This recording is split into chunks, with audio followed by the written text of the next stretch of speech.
Om Swastiastu. Perkenalkan, nama saya Kadek Suryanika Putra dari kelas 11 MIPA 3 nomor absen 13.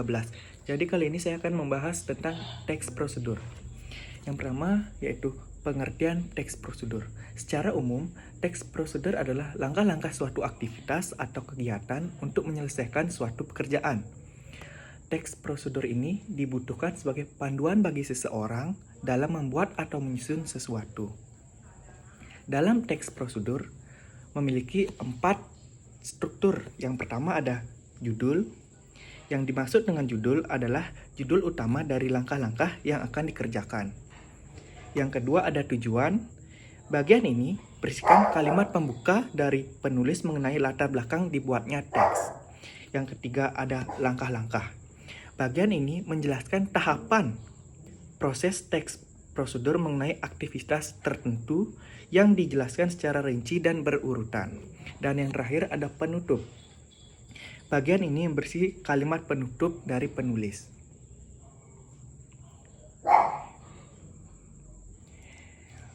Dalam teks prosedur memiliki beberapa ciri kebahasaan. Yang pertama ada menggunakan kata-kata perintah atau imperatif.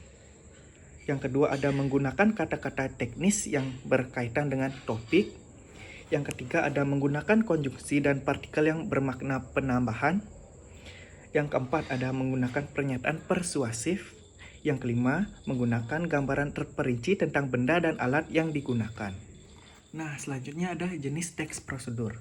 Di mana jenis teks prosedur ada 3, yaitu teks prosedur sederhana, teks prosedur kompleks, dan teks prosedur protokol. Yang pertama, teks prosedur sederhana. Teks prosedur sederhana hanya berisi 2 atau 3 langkah saja. Contoh prosedur untuk mengoperasikan setrika. Yang kedua ada teks prosedur kompleks. Teks prosedur kompleks terdiri atas banyak langkah dan jenjang untuk tiap tahapannya. Contohnya itu seperti pembayaran surat tilang. Yang terakhir ada teks prosedur protokol. Teks prosedur protokol merupakan teks prosedur yang langkah-langkahnya bisa dibolak-balik, tapi tujuannya tetap bisa tercapai. Seperti contohnya memasak mie instan. Lalu ada langkah-langkah merancang pernyataan umum dan tahapan-tahapan dalam teks prosedur. Yang pertama ada menentukan macam atau jenis teks prosedur yang akan dirancang. Yang kedua ada menentukan topik teks prosedur. Yang ketiga, menyusun rancangan pernyataan umum dan langkah-langkah atau tahapan-tahapan. Nah, selanjutnya saya akan melaporkan kegiatan membaca buku saya. Pertama, judul buku Sejarah Indonesia.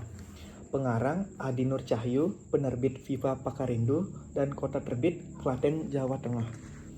Yang pertama, A. Kegiatan prabaca. Pertanyaan sebelum membaca buku yang pertama yaitu apa saja yang dibahas dalam buku. Yang kedua, berapa jumlah bab-bab yang ada dalam buku. Yang ketiga, materi seperti apa yang ada dalam buku. Lalu kegiatan B, kegiatan pasca baca. Yang pertama ada pendahuluan. Di sini pendahuluan ada kata pengantar dan daftar isi. Yang kedua ada isinya itu berupa sejarah-sejarah Indonesia seperti kolonialisme, perlawanan bangsa Indonesia, dan Sumpah Pemuda. Dan yang terakhir penutup. Penutup di sini berisi tentang daftar pustaka. Nah, sekian dari saya tutup dengan Param Santi. Om Santi Santi Santi Om.